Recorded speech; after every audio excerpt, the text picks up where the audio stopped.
Morning, ladies and gentlemen. This is Miss Popo again. This is tutorial class for folding and the formation of body cavities of the embryo. That is mainly the fourth week of development. Before we move further, let's have a preview of the derivatives of the ectoderm, endoderm, and mesoderm. That is the three germ layers. And the three germ layers are pluripotent in nature. It means that they can form different types of cells except forming the placenta. So for the BSs and those people that want to specialize further in have a further career in a master's or PhD and want to have a career in stem cells, they would want to have this knowledge in the for the class. So the ectoderm forms the skin and forms the neural ectoderm and also the neural crest cells. So if you remember, it's an ectoderm that folds and invaginates and then folds to form the neural tube. And so these are the fates of the structures that form from the ectoderm. So you have the epidermis of the skin, not the dermis, because the dermis of the skin is developing from the sclerotum. And we have the neural ectoderm, which forms the central nervous system, the neurons, and neuroglial cells. And the neural crest cells give rise to different things, including the dorsal root ganglia, autonomic ganglia, adrenal medulla, alongside other structures. It also stimulates the formation of cranial structure, that is structures of the head and neck. The mesoderm, we have the mesoderm, which give rise to mesenchyme. Some differentiates to form the connecting tissues, while other differentiates to form the blood vessels. Then in the cranial or the rostral aspect, the most cranial or most rostral part of the third week embryo, we have the cardiogenic area or the cardiogenic plate or the cardiogenic mesoderm, which give rise to the is going to give rise to the heart. And also cranial to that mesoderm, there is also a thick mesoderm, which is referred to as the transverse mesoderm. And transverse mesoderm give rise to the transverse septum. This transverse septum is the fibrous part of the diaphragm and also give rise to the liver sinusoids. Others, the intraembryonic mesoderm give rise to the somites, that is the paraaxial mesoderm, gradually proliferates to give rise to somites. The somites is going to differentiate later on into the sclerotum, which give rise to the axial skeleton, and also give rise to the myotum, which give rise to the skeletal muscles. Don't forget that you also have the because it's demimyotum, so you have the dermis also forming from the sclerotum. Then you have the intermediate cell a mass, which give rise to the urogenital system. Then you have lateral plate mesoderm, which gets split into the somatopleural and also the splanchnopleural. The splanchnopleural surrounds the yolk sac, which surrounds their later goes to surround the viscerals, because the visceral and the guts develop from the yolk sac, while the body wall is surrounded by the somatopleural or somatic part of the mesoderm, which is called the somatopleural. So now folding and formation of body cavities, we have it developing from two axes. We have the transverse axis and also you have the longitudinal axis. In the longitudinal axis, you have the cranial and caudal folding, which is also referred to the head and tail folding. And also in the transverse folding and transverse axis, we have two lateral sides also folding, like you can see in this diagram. So we're going to be talking about the longitudinal axis folding, which is a cranial and caudal folding. So in this diagram, we're going to talk about the cranial folding. So from diagram A, you can see that is what we had in the third week of development. You have the blue structure representing the ectoderm. Unfortunately, this you don't get to see we don't get to see the mesoderm, we just get to see the ectoderm and the endoderm. So in this diagram, on A, B, and C, red is depicting the endoderm, while the blue is depicting the ectoderm. So in A, you had a flat trilaminar disc. You had the cranial aspect has and the oropharyngeal membrane, and the caudal aspect has the cloacal membrane. You remember those two membrane where you have just the ectoderm, endoderm without the mesoderm. So ventral to the oropharyngeal membrane, you can see a collection of mesoderm, which on the ventral aspect and the most ventral aspect or the most rostral aspect, you have the transverse septum, the collection of mesoderm. Immediately behind it, you get the primary heart area or heart field. There you find the formation of the heart and the primordial pericardial cavity. So above it you find the pericardial cavity. So in B, folding have started happening. So folding is basically due to elongation and the long axis.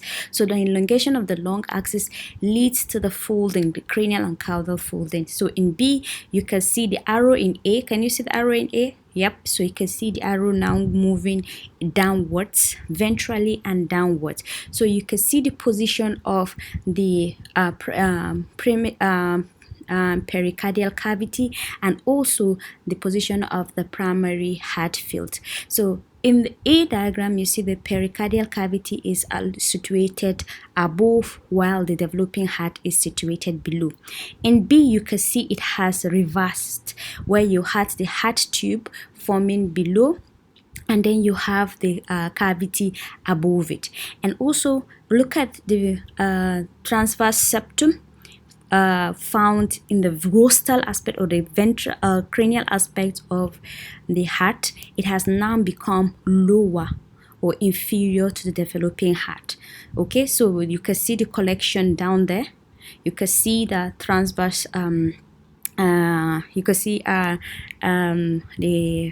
pericardial cavity.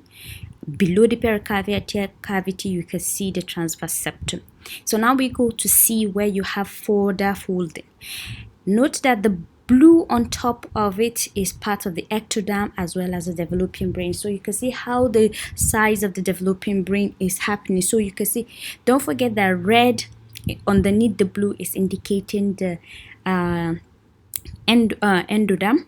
And then you can see that in B, the formation of the foregut. You remember the invagination of the yogurt gave rise to the foregut, midgut, and hindgut. Okay, so there already you have started seeing how the foregut has started being forming.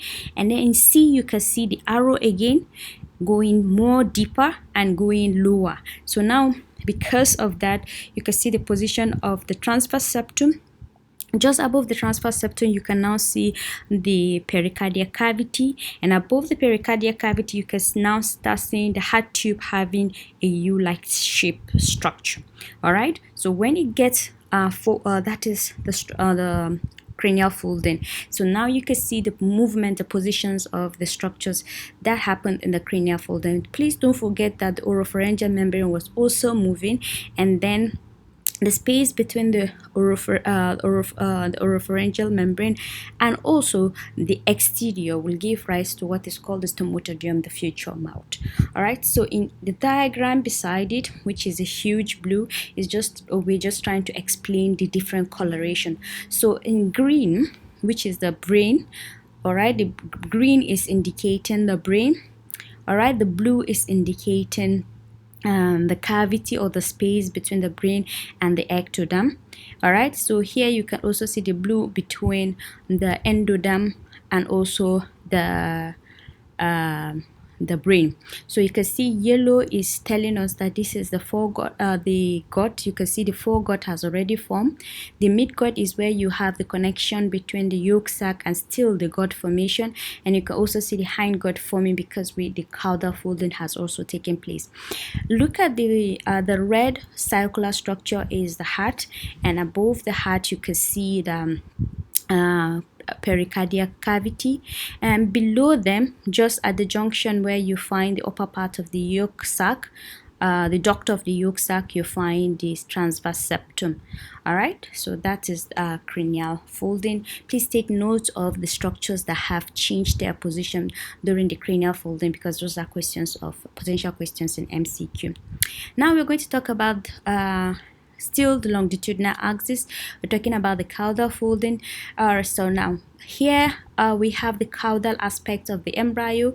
You can see the blue is telling us that is the neural tube, the red is telling us it's the notochord, and yellow is indicating the yolk sac. All right, so remember where you had the cloacal membrane, just where you had the ectoderm and endoderm. Look at the allantoids, the diverticulum into the connecting stick.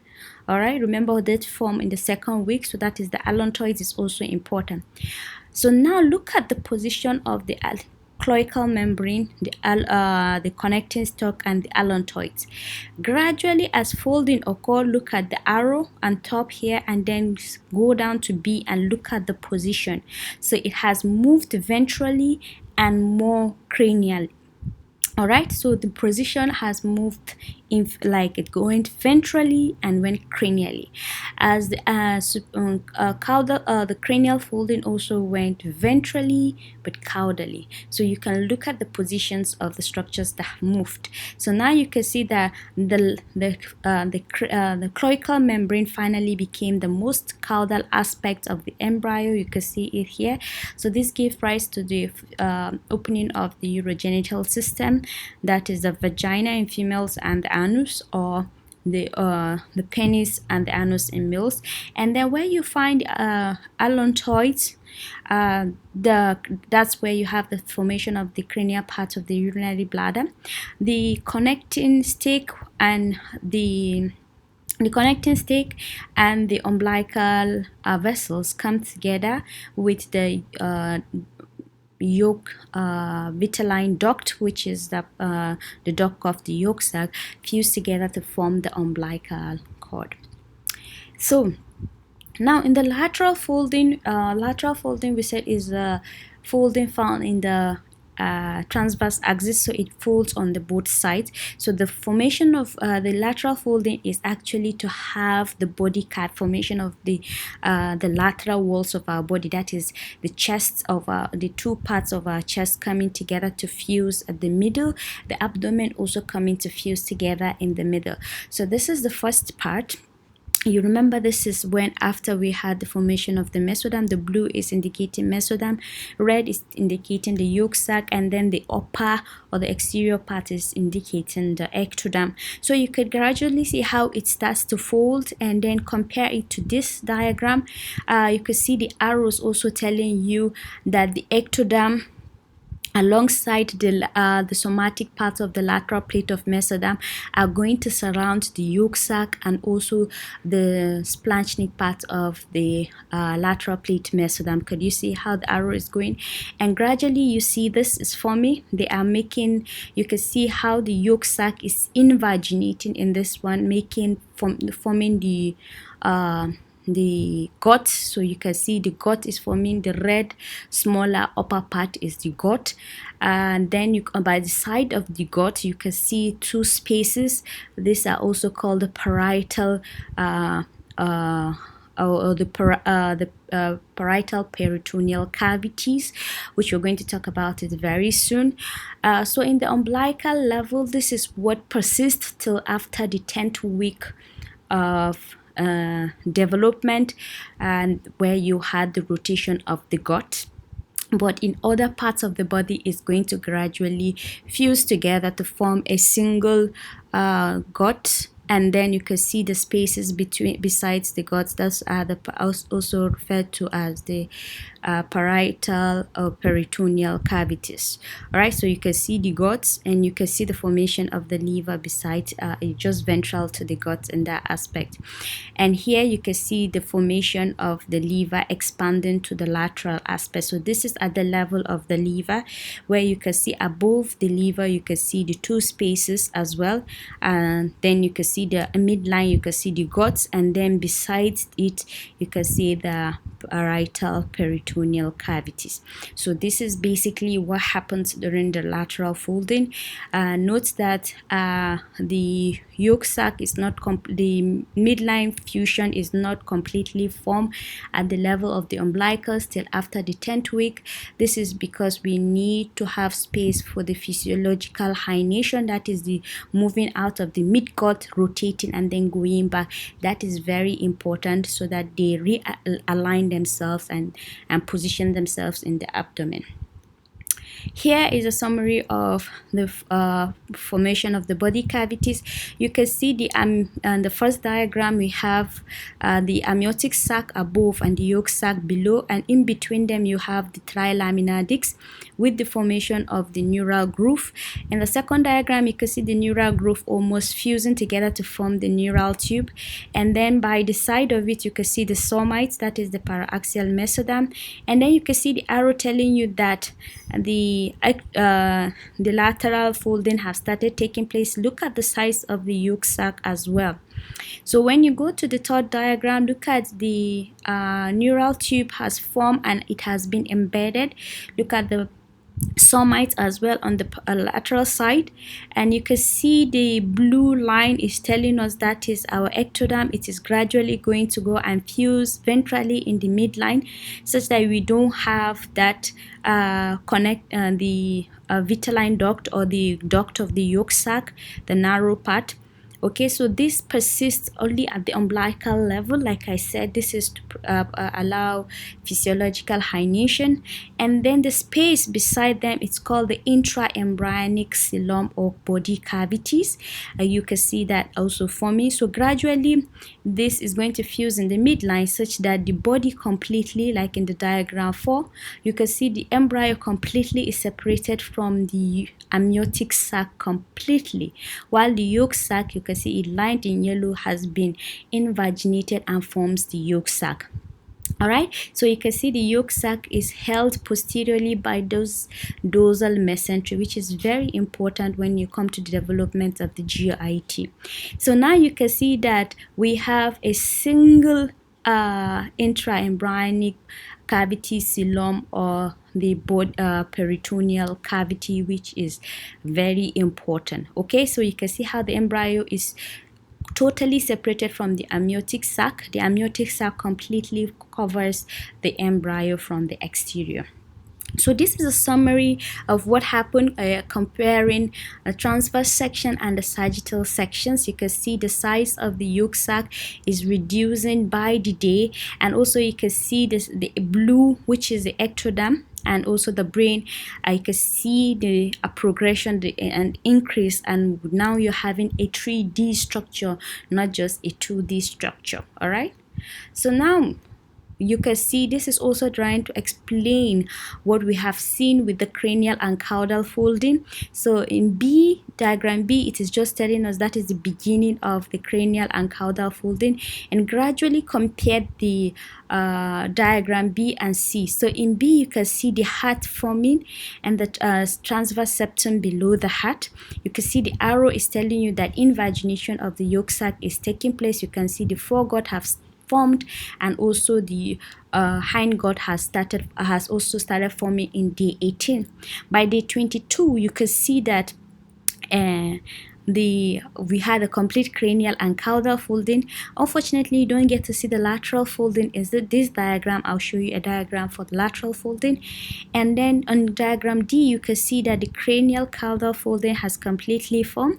The foregut and hindgut have formed. The midgut has also started forming. Below the heart, you can see the sinusoids of the liver forming. Okay, it is infiltrating the transverse septum. That is where you find the transverse septum. And also you can see that you have the yolk sac still communicating with the embryo. At this point, it is just at the level of the umbilicus that allow for the physiological hynation. And this is telling us this is the lateral folding, and you can see how gradually the yolk sac is reduced, how the amniotic sac gradually encircles the whole embryo. So now you have a gut around a gut around a gut. So the yolk sac is one gut, the body of the embryo is another gut, and then the amniotic sac is another gut. So this diagram is also explaining the same thing. I just want to give you so many diagrams so that when you look at it, you don't get confused. So you can see the progression of folding, which is taking place in the 4th week. And this, it is trying to explain the formation, okay, of just the yolk sac. You can see the invagination, you can see the progress. Can you see at the second diagram where you have the foregut has formed, the hindgut has formed, you can see the large yolk sac in the ventral aspect. Gradually, the yolk sac will narrow and just form what is referred to as the vitelline duct. And you can see how the gut has formed. You have the foregut, the midgut, and the hindgut. Don't forget the allantois forms the part of the urinary bladder. Alright? So now we go into the formation of body cavities and the diaphragm.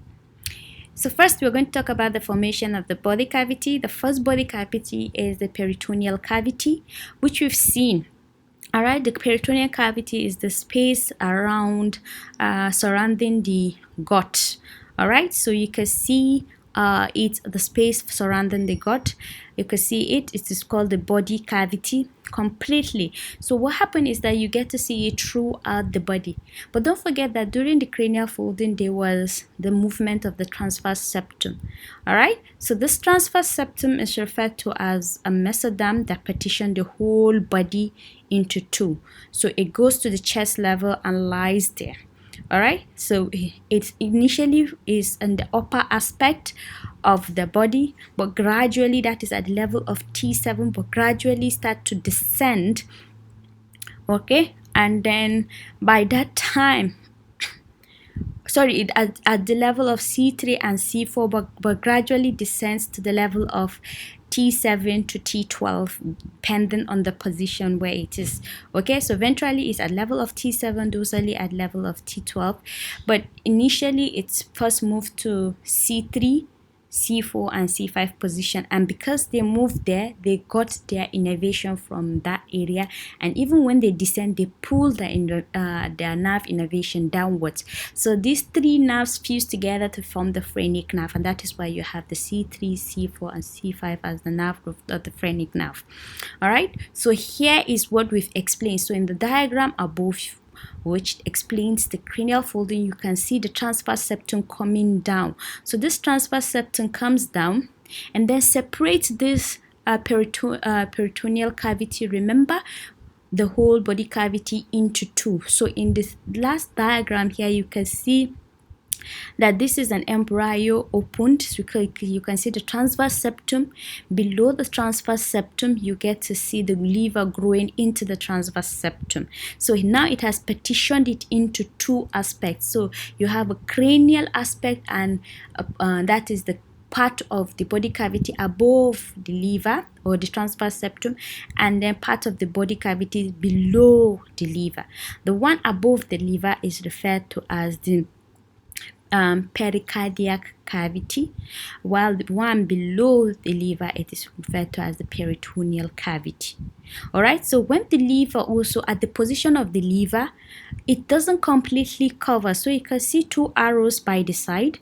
These two arrows by the side connect the upper and lower cavities, such like is described in this diagram. So the first diagram, you can see the blue arrow, also in the second diagram, and then in the third diagram you can also see pink arrow. So this is basically telling us that there is a space behind the transverse septum. Alright, so this space behind the transverse septum is like a canal, and that is referred to as the pericardio-peritoneal canal. So it is connecting the pericardial cavity and the peritoneal cavity, and thus its name. Okay, so and that's now in this level we have two cavities. We have the pericardial cavity and the peritoneum cavity, and then we have two canals. Okay, so in the midline of these two of the cavity of both sides, you have the growth the gut growing on the midline. All right, so here you have, we're going to talk about the formation of the pleural cavity and the pericardial sac. So here in the diagram, you could also see the guts. The yellow in the middle is the foregut, and then you can see there is going to be a diverticulum growing from that foregut. It is called the liver buds. All right, so the liver bud grows from that place and bifurcates into two. When it bifurcates into two, it's going to grow into those pericardial peritoneal canals, and when it grows there, it needs to create more space for it to grow for the development of the lungs. And also don't forget that at that time you can see it here, the one in green is the liver bud is growing into that pericardio-peritoneal canal. So by the time it's growing, the space is too small, so what it does is it starts tearing the wall. So when it tears the wall, it forms a membrane. That membrane is referred to as the pleural pericardial fold. Pleural pericardial fold. All right, so the fold tears off from the wall, from the lateral wall, and then starts going ventrally to separate the lungs and the heart. So you can see the heart in the ventral aspect. Remember that the heart is growing above the transverse septum. Okay, so it needs to separate the heart from the lungs. So that two membrane from both sides, that is the pleural pericardial fold, grow away from the wall. As it grows away from the wall, it also increases the size of the pericardio-peritoneal canal. As well, the folds are going ventral, dorsally, and going to the midline to fuse together. There's something that in this wall you have blood vessels, you have the common cardinal veins, and also you have the phrenic nerve within this. So it is very important. In this diagram, you can also see the folds growing. Sorry. So you can see the fold. You can see the pleural pericardial fold or membrane. Fold going towards the midline behind the developing heart and ventral to the developing lungs. So the space that is going to develop behind the fold are going to be filled by the developing lungs. So in this diagram, you could gradually see the size of the lungs growing. You can also see the size of that cavity growing, because the pleuropericardial fold has continued to tear off, going to fuse in the midline. Okay, so you can see that happening. In diagram C, you can see the lungs have already grown. The membrane has gone to fuse in the midline, so the two common cardinal veins are fused together and form one. You can see the position of the phrenic nerve as well in C. And what happened? Look at the yellow structures. The yellow structures are sac forming around it. So you have the pleural cavity formed and completely partitioned away from the pericardial cavity. All right, so what happened is that you have the visceral pleural, that is covering of the lungs, which is immediately around the orange, immediately around the lungs, which is the green, and then another yellow which is around the pleural cavity is the peritoneal pleura, parietal pleura. Then if you go around the heart, the fibrous pericardium also develops from that and the pleuropericardial membrane. So the pleuropericardial membrane helps to form the parietal pericardium and also forms the parietal pleura. So this diagram also explains or gives a summary of what we've just seen. You've seen how the the pleuropericardial membrane or fold grows away and starts to go towards the midline to fuse in the midline. All right, so you can see at week 6 it is almost fusing, and at week 8 it has fused.